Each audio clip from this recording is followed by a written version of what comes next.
What's up, everybody? Welcome into Pushing the Pile. I'm Mike Renner. He's Kyle Long. Last week, we went through, we tiered every quarterback in the NFL. Now we're switching our attention to the running back position. We're doing backfields. And Kyle, I want to lay out a little bit how I thought about this. I did running ability, not running ability, but like your runners in the backfield, running backs. Not the quarterbacks. I could have taken them into account, but I think we already did that with the quarterback position. Obviously, if you have Jaden Daniels, if you have Lamar Jackson, those guys are going to play heavily into your running game. They're going to make things a lot easier for your running backs. But I want to just focus on the guys who are your running backs, not fullbacks, because they don't really touch the football. The guys who are your that sucks because I put my buddy position. Mike Burton on the list. I was going to talk about Mike Burton, but I'll just give him my shout out now. Notice that every offense Mike Burton is ever on is a good one. Okay, that's full stop. Which ones were those? I haven't tracked the career of Mike Burton closely enough. So Mike Burton was with the Chiefs, obviously a big part of the Andy Reid off low red area offense with.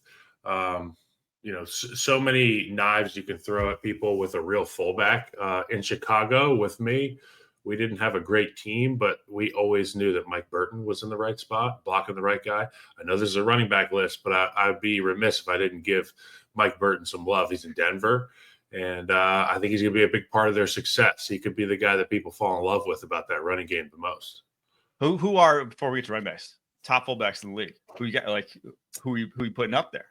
Well, it's funny, you were just talking about the quarterback position as a potential candidate for these running back tier lists because so many guys do so many different things. The thing that I love about offensive coordinators now with the seemingly the extinction of the fullback position is finding guys at other positions who are willing to do the work that a fullback has traditionally done.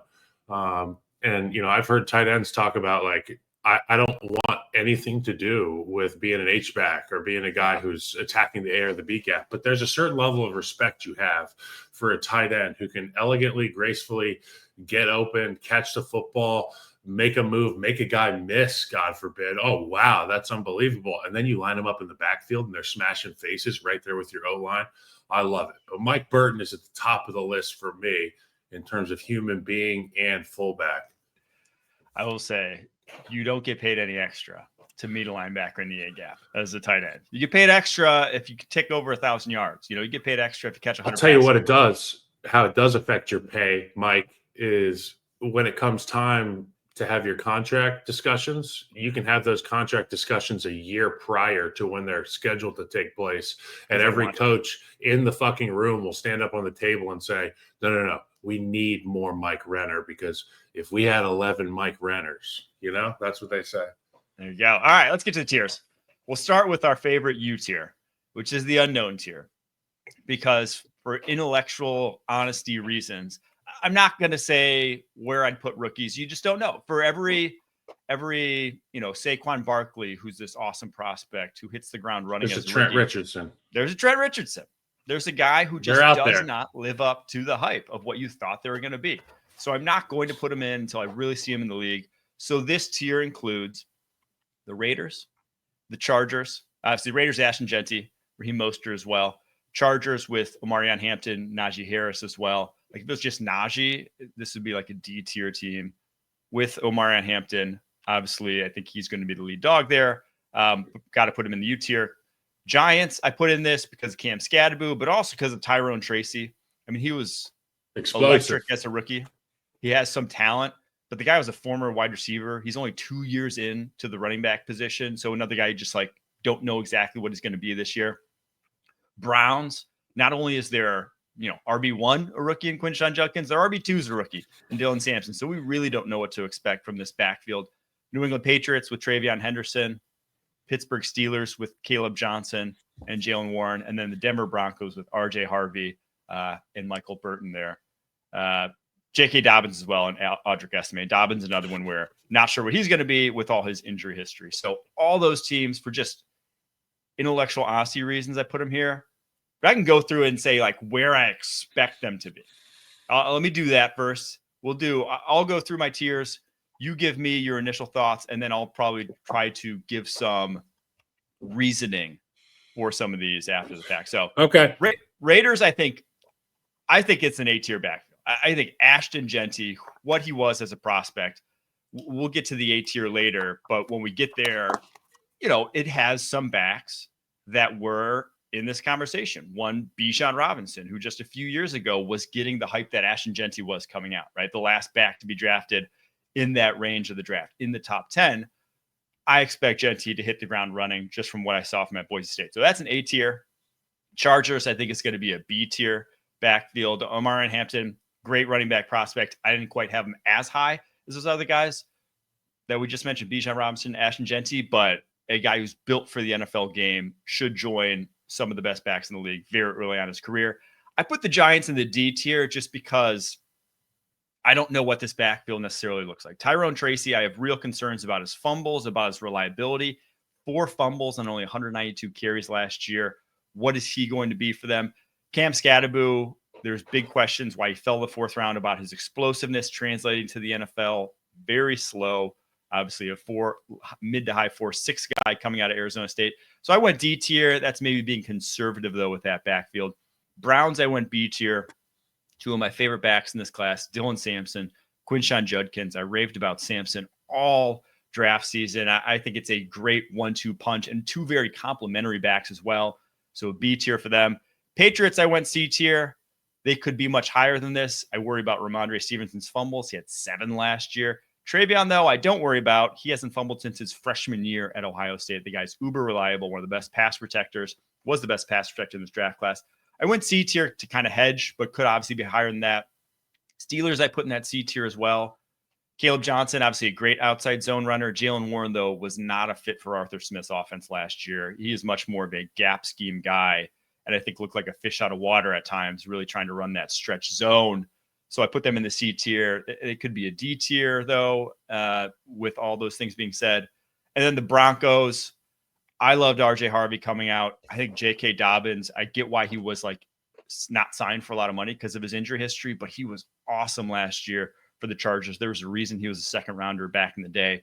So I put them in the B tier as where I would guess this team would end up. I love how you laid all this out. And I'll start from the top. And Genty, we're obviously all really excited about. And I think we can all say that he's not going to end up being a Trent Richardson type player that comes in and you just go, oh my God, this is not the guy that we saw scouted. This is not the guy we signed up for. And I think a guy like Chip Kelly will help him out immensely. We've talked about that at length. The offensive line pretty solid there. So I think he has an opportunity to show out. Mostert is 35 and runs a 4.2 still. I mean, he's like my age, I feel like, Mike. So it's going to be really good to have that salty veteran in the room. Tremendous dude, Raheem Mostert. With the Chargers, I mean, it's all predicated on the fact that they've got an offensive line at both tackle positions who can get after people to start plays.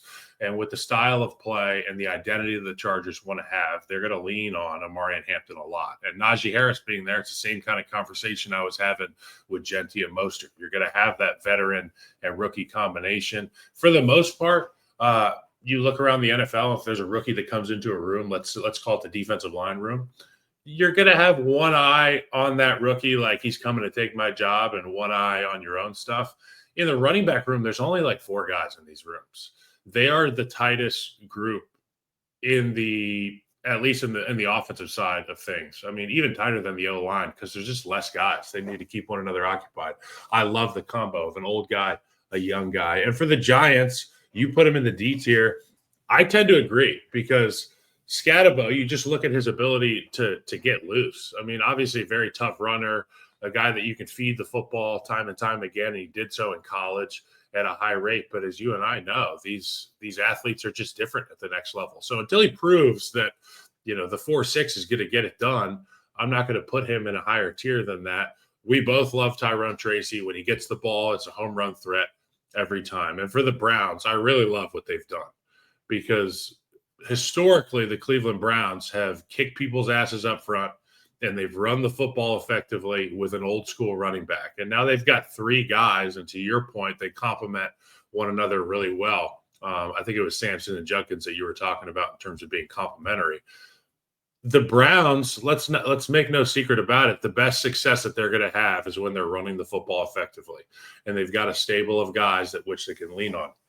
I like you putting them here. I also like in this U tier, which is unknown for anybody who's just joining. There is A tier teams in here, and there are D tier teams in here. So you get a little bit of everything with the A tier or with the U tier, but I'm glad Mike projected it.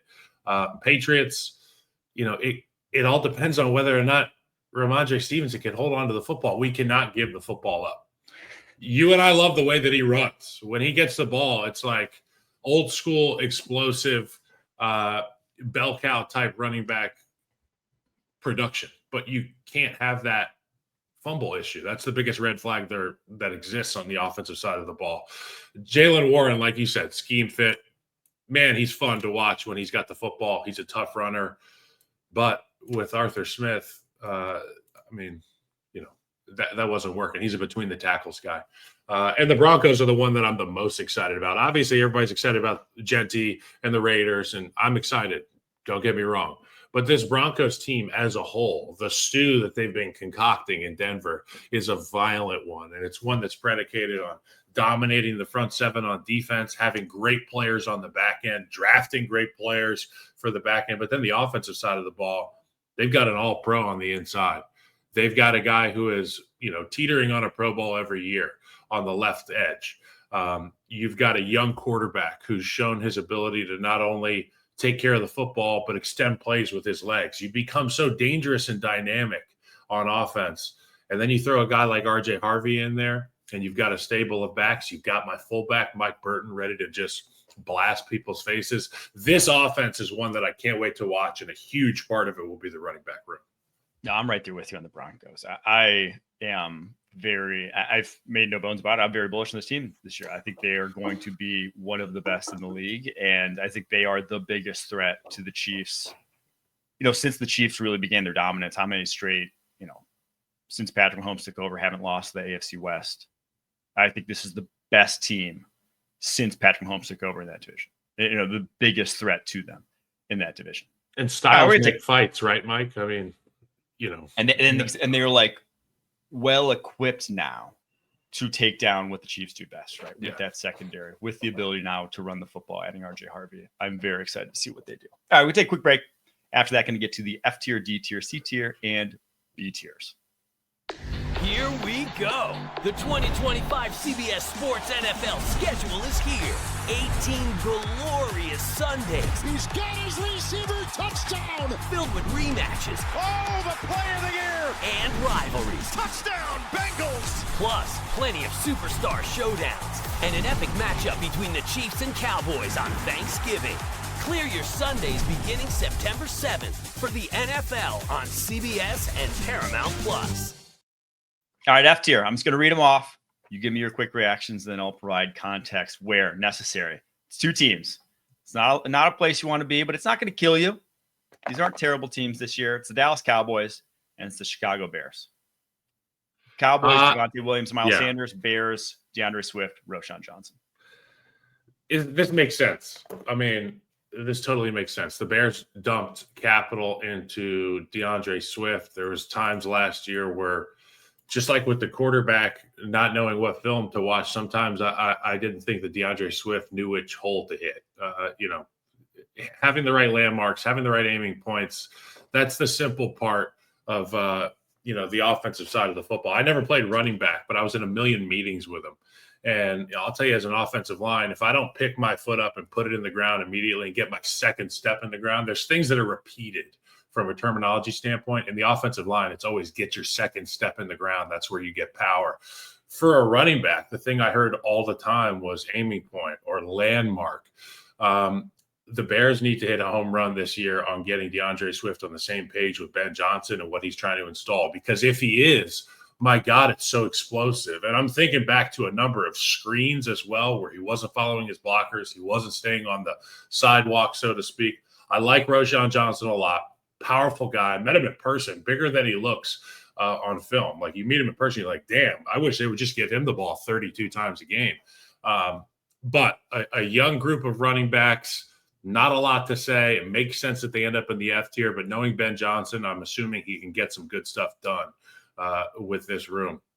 And for the Cowboys, a lot of it is going to be predicated on whether or not that young offensive line can gel. They brought in 2 rookies last year. It was lackluster for one of the 2 rookies more often than not. This year, they obviously bring in some more guys into the rookie class, a young nucleus. If they can be on the same page, I don't doubt that Javonte Williams and Miles Sanders can get it done from a production standpoint, but they're going to need to be much better at the line of scrimmage, the Cowboys are. I think this tier speaks to a point I want to bring up before we even get into these players, that the running back position is damn near impossible to separate from 1, your scheme, 2, your offensive line. Yep. And 2 guys in this tier, Miles Sanders, DeAndre Swift, are like part and parcel of why it's so difficult. Miles Sanders was averaging over 5 yards per carry when he was in Philly. He goes to Carolina and can't even see the football field behind that offensive line. DeAndre Swift, same thing, 5.5 per carries last year in Detroit, 4.6 in Philly. Goes to the Bears, 3.8 last year. Like, it matters. The scheme and the run blocking you have in front of you at the running back position so much that it can make you look like an all-pro one year, and you go to a lesser situation, you look like a guy who shouldn't even be starting the NFL. And we saw some of those things. Even think back to the Hard Knocks with Detroit Lions, 2022. You saw Deuce Staley ripping DeAndre Swift for his vision, saying, like, you got to hit these holes. The hole's there. You got to stick your nose in, and you can't be dancing. You can't be trying to bounce outside, because as we saw this past season, when the blocking's not there, those turn into negative plays. Those you cannot afford to have.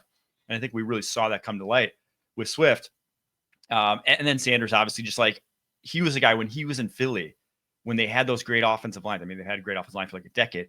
I just remember watching him just being like, he is leaving yards on the table. And now, obviously, you saw Saquon Barkley go there and not leave those yards on the table, and what that offense could look like. So 2 guys who very much, I mean, they have talent, but I do not think they are built to run behind bad offensive lines, as you've seen. And then the other one, Javonte Williams. Unfortunately, I just think the injury he had his second year in the league just robbed him of any sort of explosiveness.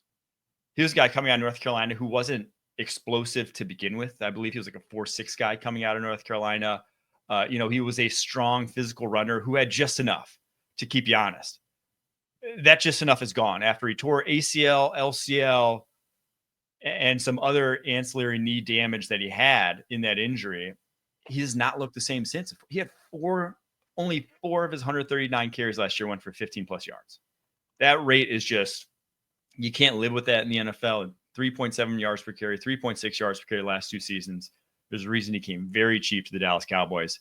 They, to me right now, even compared to the Bears, are probably the most concerning running back room in the NFL. Yeah, I mean, this was the concern last year. I mean, how often do we go in the HQ desk and our awesome hostesses were like, hey, what's the deal with the Cowboys? Are they going to sign a running back? Is this going to happen ever?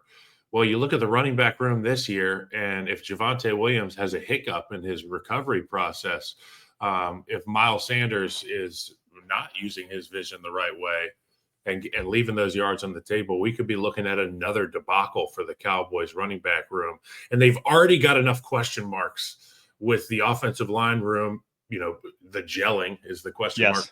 And then in the receiver room, obviously you bring in somebody that's explosive like a George Pickens. What the hell's going to happen there? It might be a Dak. I mean, if you had a different OC there, if you had Mike McCarthy still as the OC, Dak might lead the league in pass attempts this year. McCarthy was never one to have to lean on the running game. We'll see with Brian Schottenheimer if he does the same, but he's much more run heavy than Mike McCarthy ever was. So we'll see how that ends up playing out. Let's get to the D tier, where there's some controversial ones in here, but I'll explain mine after your takes. Tennessee Titans, Tony Pollard, Tajay Spears in the D tier. Cincinnati Bengals with Chase Brown, Zach Moss, Samaje Perine. Kansas City Chiefs, Isaiah Pacheco, Kareem Hunt, Elijah Mitchell. Washington Commanders, Brian Robinson Jr., Austin Eckler, Corey Krosky-Meyer, who they drafted in the 7th round. New Orleans Saints, the last one here, Alvin Kamara and Kendre Miller. Your thoughts?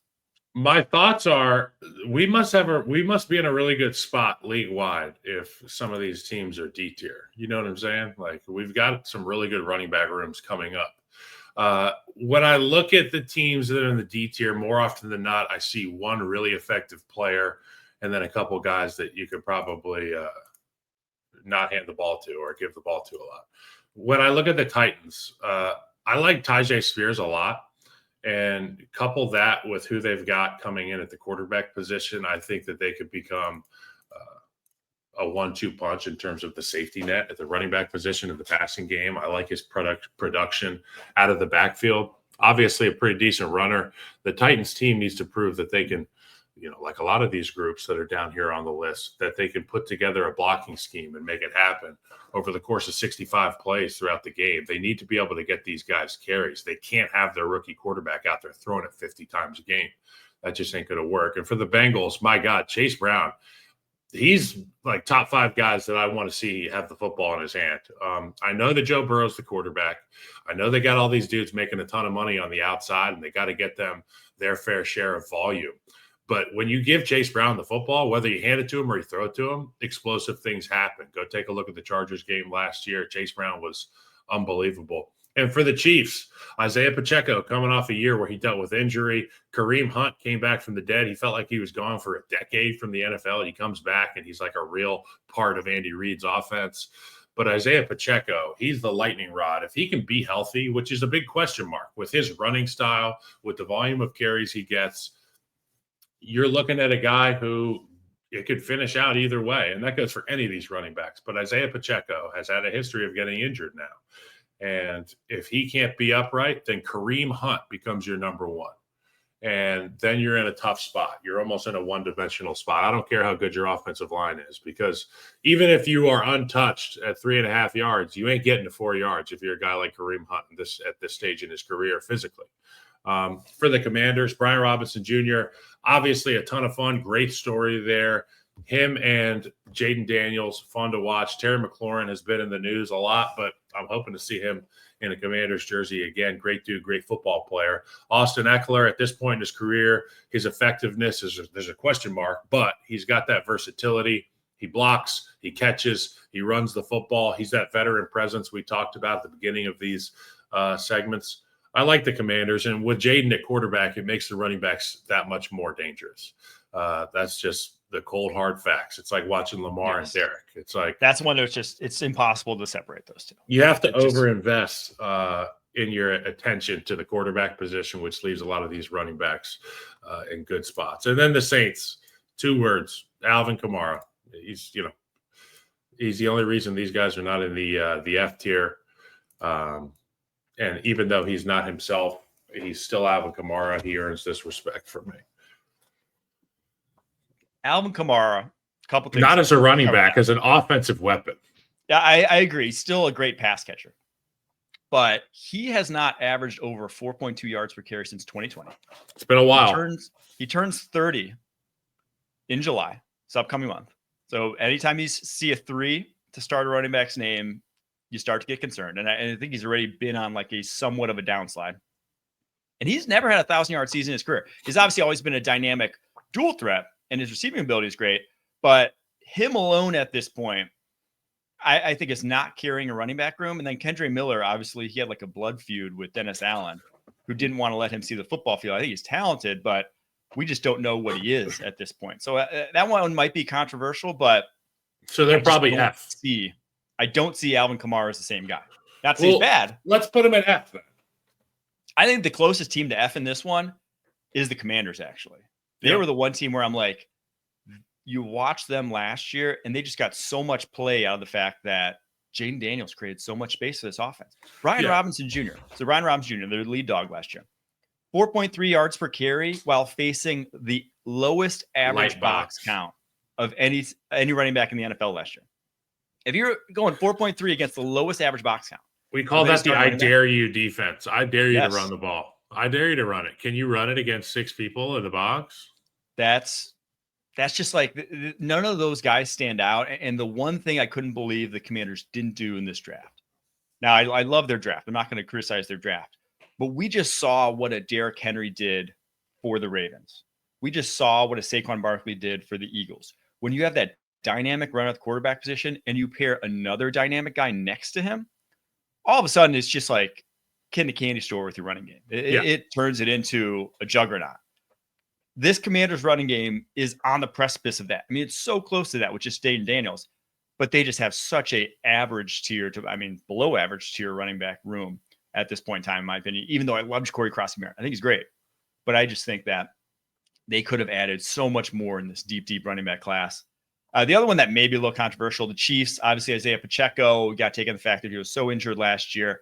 I don't love their depth. Kareem Hunt, Elijah Mitchell aren't doing anything for me. And the fact that Pacheco coming off injury, I think he benefited a lot from that dominant offensive line. We'll see if it takes a step back this upcoming season with Joe Thuney not in the fold anymore. But I think he's not a guy who's going to carry a running back room all on his own. You need some ancillary pieces. And right now, the Chiefs, in my opinion, they still don't really have those. So that's my D tier. C tier. A big C tier.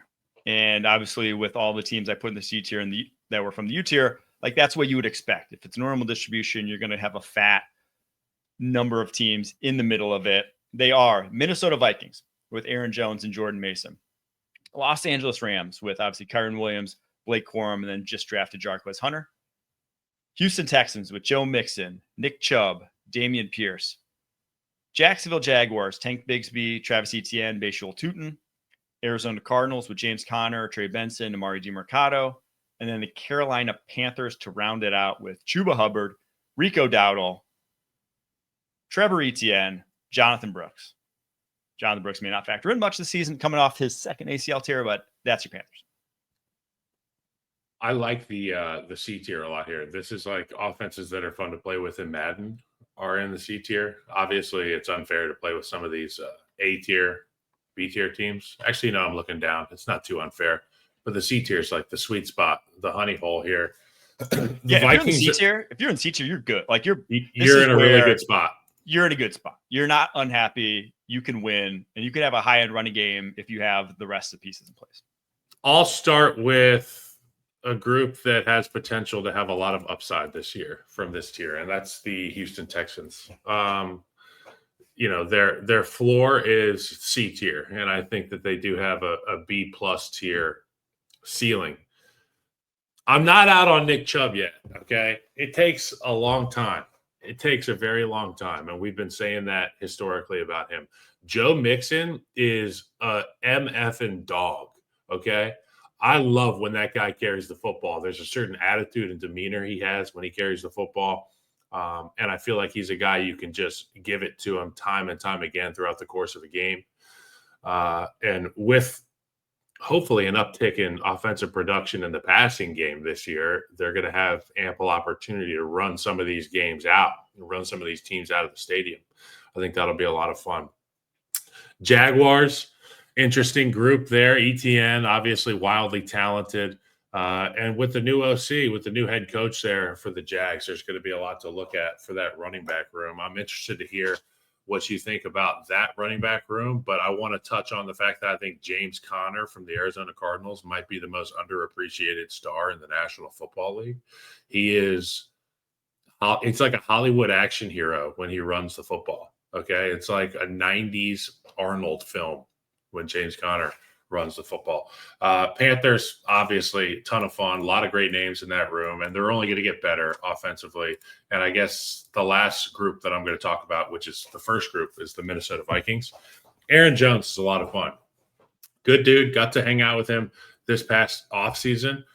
Smart guy, and I think he's somebody that is going to continue to help any offense he's on. Jordan Mason's a guy that we fell in love with last year. He kind of shot out of nowhere. And now he's on this roster. I think he showed us that he can take a lot of carries. He can be a big part of a running game. And with J.J. McCarthy at the quarterback position, you're going to need to lean on that run game. You're going to have to lean on the run game for the Minnesota Vikings. I anticipate they've got a really good run scheme dialed up for us this year. All right, let me start with the Cardinals, because they, to me, were the hardest one to rank. Because James Conner, his career has been such an enigma. If you ask me, back when he was with Pittsburgh, where he started his career, years 2, 3, 4, when he was really the lead dog there, like what tier would I have put him in? They would have been like a D tier. I was never impressed with what he did. He was just kind of like a bigger bruising back, but didn't really impose his will enough, didn't break enough tackles, didn't have enough juice to really get you excited. His best 2 years of his career have been the past 2 seasons at 28 and 29 years old. He's turning 30 this year, but like only getting stronger, truly hitting his prime somehow. So last year, if you like, just in terms of where they were and the production they got out of the running back room, I would put him in the B tier, but it's like, he is 30 years old. Can he sustain this? And then Trey Benson, I loved him coming out of Florida State, but he looked like he didn't know what he was doing early on in the season. But then by the end of the season, I think you saw some flashes from him, and he provides a much more dynamic sort of athlete out of that position. Obviously, Connor still not explosive, but Benson was a 4.39 guy coming out of Florida State. Like, he can really scoot. So that backfield, I could see it being a B or even A tier if we get the same Connor and if Benson takes a big next step in year 2. Like, they were the hardest one to me to rank. The biggest wild card, though, was the Jacksonville Jaguars. I don't know what to make of this room of Tank Bigsby, Trevor Etienne, Bashul Tootin, because athletically, Bashul Tootin, one of the freakiest athletes to come out the running back position in recent years, a 4.32 guy, truly has elite explosive ability, but massive fumbling problem. We had 9 fumbles over the past couple seasons. Yikes. Tank Bigsby has some of the worst hands you'll ever see at the running back position. He has, for his career, only 8 catches compared to 5 drops. Like, the guy cannot catch a football. His rookie season was one of the worst rookie seasons I can remember. He had 2 fumbles on 5 carries, 3 drops on 4 targets. He just does not, like, he doesn't do anything outside of really run the football between the tackles well. And he doesn't even do that extremely. Right? So it's just a weird running back room, but there's so much talent in it that I trust Liam Cohen to find a role for each of those guys that's going to maximize their potential. Texans, to me, it just feels like they're just solid. You know what all of those guys are at this point. Joe Mixon, Damian Except Pierce. for Nick Chubb. Nick Pierce, you don't know, or excuse me, Nick Pierce. Nick Chubb, you don't know, because obviously coming off of one of the worst injuries you'll ever see, was not himself last year. But if anyone can do it, it's the guy that's literally already done it in Nick Chubb to come back and get back to form. So not going to write him off by any means. And you can't underestimate how much going from what Bobby Slowick was doing last year. I mean, Joe Mixon faced, talk about Brian Robinson, faced the lowest average box count. Joe Mixon faced the highest average box count of any running back, still averaged 4.1 yards per carry. That's a pretty good number, all things considered. And then we all know their offensive line was. So going from what they did last year with Bobby Slowick to what they're going to do this year with Nick Haley, I think could make that running back room just look better. The Rams was one where they're really close to the B tier. I think they are. I felt a little bad putting them here. I love Kyron Williams' game. He just doesn't have explosiveness. I love Blake Corum coming out. We just really didn't see a lot of him last year because they only lean on Kyron Williams, or did for most of last season. So they might be too low, but I'm going to have to see it to believe it. I'm going to have to see Kyron Williams' fumble issues, 8 fumbles the past 2 seasons, go away. And I'm going to need to see Blake Corum's usage go up a little bit more before I really buy into this Rams. And the last one, the Minnesota Vikings that I'll talk about. Aaron Jones in his prime was borderline A tier for me. When he was really humming with the Green Bay Packers, I think he's been one of the most underrated backs in the league for a while now. But he turns 31 in December. He's already 30. He's had a lot of fumbles the past few years, and he's coming off the most rushing attempts of his entire career. You said it last year. They didn't have a plan B. I love that they added Jordan Mason. I think is a very underrated signing. They're not signing. I believe they traded for him this offseason. Very underrated addition to this roster. But I just don't think Aaron Jones, like I said, coming off the most of his career, 31 years old, is going to be the same guy we've seen. So that's why I put him in the C tier. That's good. Like where we got 5 teams here. This is, if you're in this tier, you're very happy about your running back room. You're going into games saying, I can lean on this guy. You're basically, these are threats to the opposing team at this point. It's the Green Bay Packers with Josh Jacobs, Marshawn Lloyd, Emmanuel Wilson. The Tampa Bay Bucks, Bucky Irving, Rashad White, Sean Tucker. Miami Dolphins with Devon Achane, Jalen Wright. San Francisco 49ers, Christian McCaffrey, Isaac Guerrero, Jordan James. And then the New York Jets with Breece Hall and Braylon Allen.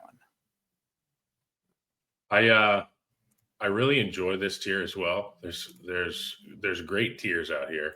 I will say that the thing that I really like about the running back rooms that we're seeing now is there's young superstars popping up here. Like, we see Bucky Irving on the list. He's a guy that I fell in love with just listening to you every Monday. Like, if I didn't catch a Bucs game, I would just listen to you describe the way that it got done. And I love that the running back position has not gone away. That's been the biggest farce, I feel like, in the last few years, is that running back stardom has gone out the window. Guys aren't getting paid. Obviously, there's guys like Saquon Barkley who do a great job for the cause. But guys like Josh Jacobs have been carrying the water for a long time. McCaffrey, who we were essentially without last year, is a guy who's carried the water in a huge way for the running back position. But there's guys like Isaac Guerrero, ready to step up. And now last year we saw with the Niners, more often than not, every guy that carried the football was doing so behind Dominic Puni and was dominating with the football in their hand. And, star makers, great offensive coordinators, people that can put you in good spots. Josh Jacobs has played with a great offensive coordinator as of late. Bucky Irving was with one last year. The Dolphins running back room has dealt with a great coordinator. The 49ers have obviously one of the most brilliant minds in football. Now, the outlier here is the New York Jets. I was waiting for that.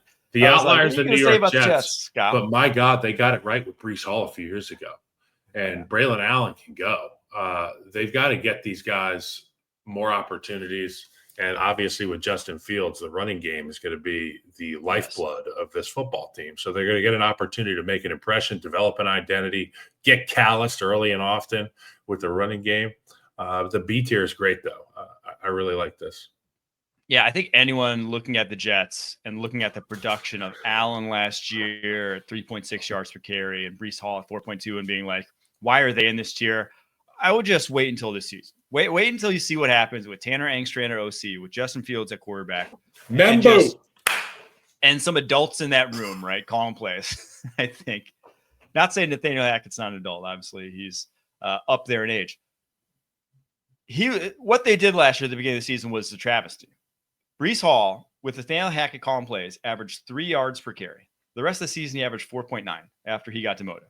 So, it was a Nathaniel Hackett problem. Breece Hall was still Breece Hall. Obviously, fumble issues, 6 fumbles. That's got to change. Wasn't an issue, though, early on in his career. I don't expect it to be going forward. So the Jets, he's still uber talented. I mean, after his rookie season, you would have been putting this in the A tier, right? And Justin Fields is a guy that makes the running back room that much more dangerous. Yes. In the same way, it's like you go to a Japanese restaurant, okay? Sushi spot. Mm-hmm. You can get yourself a steak done the Japanese way, or you can get the A5 Japanese Wagyu. I would say that they're both from the same restaurant, Jaden Daniels and Justin Fields. But, the Jaden Daniels is the Wagyu. If you want a little flavor of what they're doing in terms of eye discipline for defenders, that's what they're going to be doing with the Jets. Mm-hmm. It's going to be a ton of the backfield action. And sometimes Justin Fields gets the ball. It's going to be a dangerous combo, and they're going to be just fine. I think the one that maybe you could convince me to go higher, but it's just, to me, I need to see is the 49ers. I'm hedging here, obviously, with Christian McCaffrey and what we saw last year. Because after he came back from his Achilles tendonitis, that he was, this wasn't even B tier. He was like D tier. He did not have the juice. He did not have what we've come to expect from Christian McCaffrey, but obviously just the year prior, he was in the S tier of running backs. He was as good as it got in the league early on with the San Francisco 49ers. So I just don't know what to make of a 29-year-old coming off a torn PCL the way he had and all the injuries he had last year, even if I like their depth with Guerrero and Jordan James as well. Last one I'll touch on is just the Miami Dolphins. I think Devon Chan's caught a lot of flack for after the early hype, after his monster rookie season, for all the injuries he's had. He's gotten banged up a lot, but he is still, I think he gets, I won't say underrated, but just like he is so dynamic as a receiver. Everyone knows that Jamar Chase won the Triple Crown last year. Does everyone know that Devon Chan was the Triple Crown at the running back position? He led all running backs in receiving receptions with 78, yards with 592, and touchdowns with 6. Like, he is truly, Christian McCaffrey was the mantle holder at the position for receiving ability. He's up to that level now.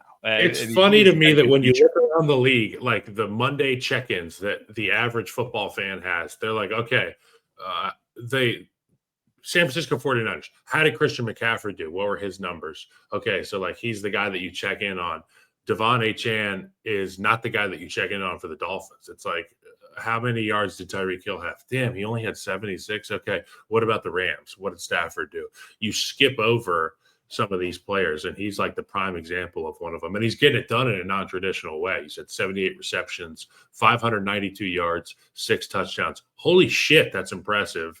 And even guys like myself fail to realize that he had years like that because it's not the poppy, substantive, sexy thing. Yeah. Achan's, he is very dynamic, and just hope he can stay healthy going forward. The last one I'll touch on, everyone knows Josh Jacobs, great bell cow. Emmanuel Wilson is a capable backup. I think a lot of people think Marshawn Lloyd, third rounder from a year ago, is just going to come in and waltz at number 2. Wilson was highly effective last year. In fact, he had the highest success rate of any running back in the NFL with 100 carries. Obviously not a big name by any means, but you watch this guy play, and he can catch out of the backfield. He's effective in the screen game. I love his vision. I think he's got a little bit more juice than he gets credit for. So Emmanuel Wilson, a true value add as a backup for that Green Bay Packers team. All right, we're going to take a quick break. After that, we got for too long. You know who they are. We'll get to them right after this.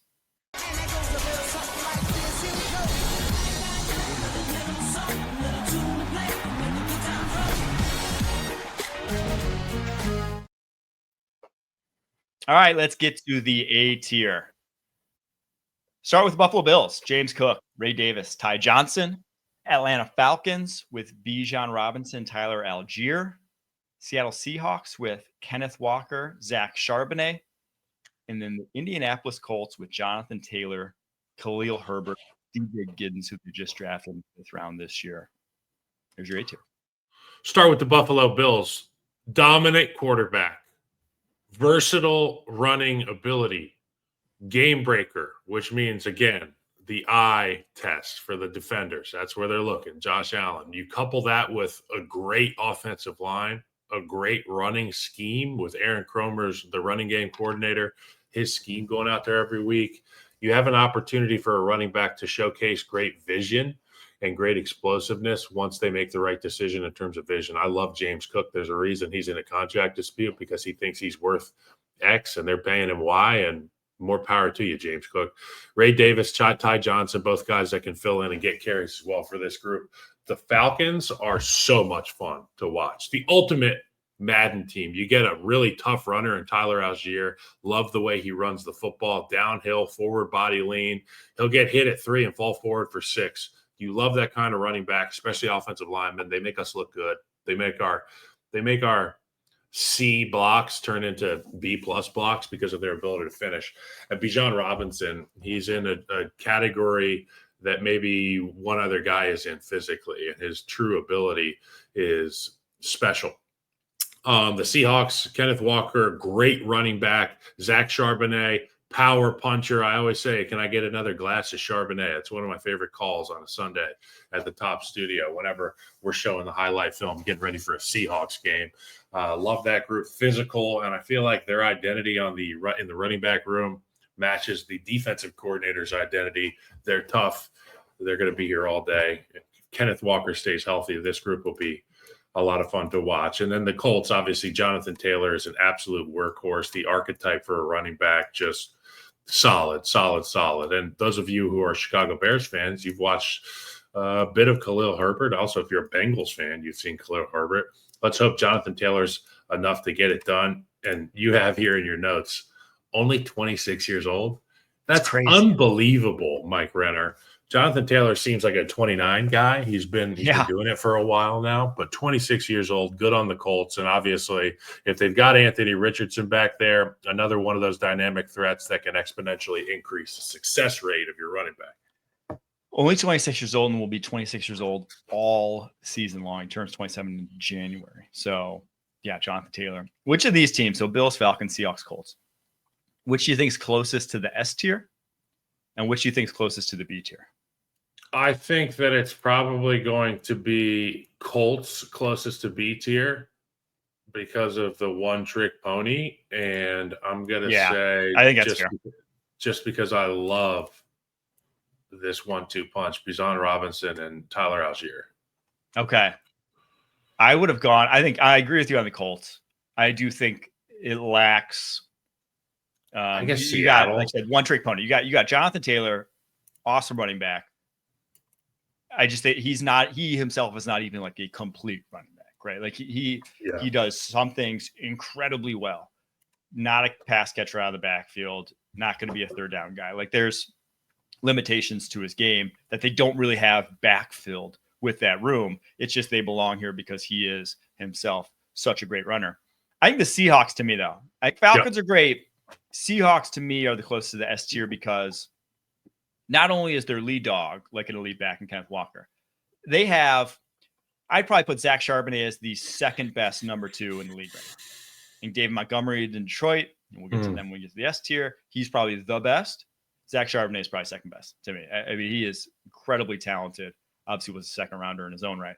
So Kenneth Walker, though, I think gets underrated in these discussions. He is, or was at least last year, behind that disaster of an offensive line, was the single best tackle breaker in the NFL. He broke 61 tackles on 153 attempts. To put that into context, Saquon Barkley broke 62 tackles on 345 attempts. Over twice as many attempts, and they had almost identical broken tackle numbers a year ago. That's very telling about their offensive line. And it's one of those things where you look at 3.7 yards per carry, you're like, oh, he wasn't good at all. And he does have vision concerns. He is one of those guys who will not always hit holes that are there. He'll try to bounce out. He does those things. He is not a pure,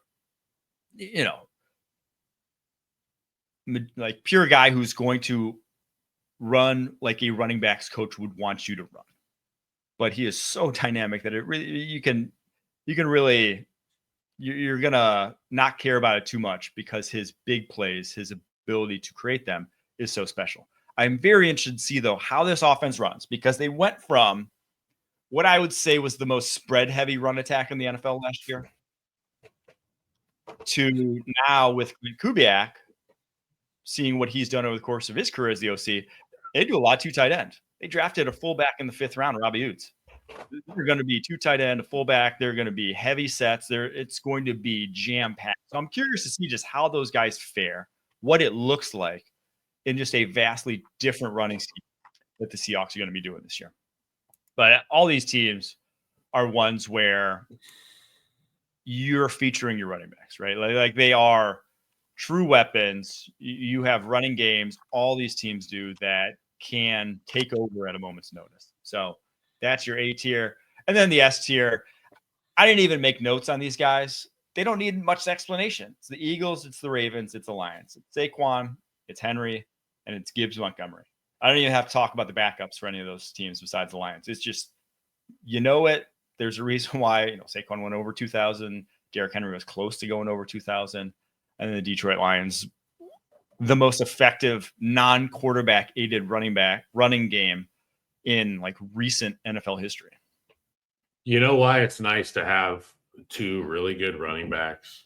Because when David Montgomery goes down with a knee in the heat of battle and in the heart of the season, at the end of the stretch run, Jahmyr Gibbs can step up and do both of what he does. And I know that Gibbs is RB1, but with the shared responsibility in that running back room, it's kind of like they're both RB1s, and they have different situations that they run in.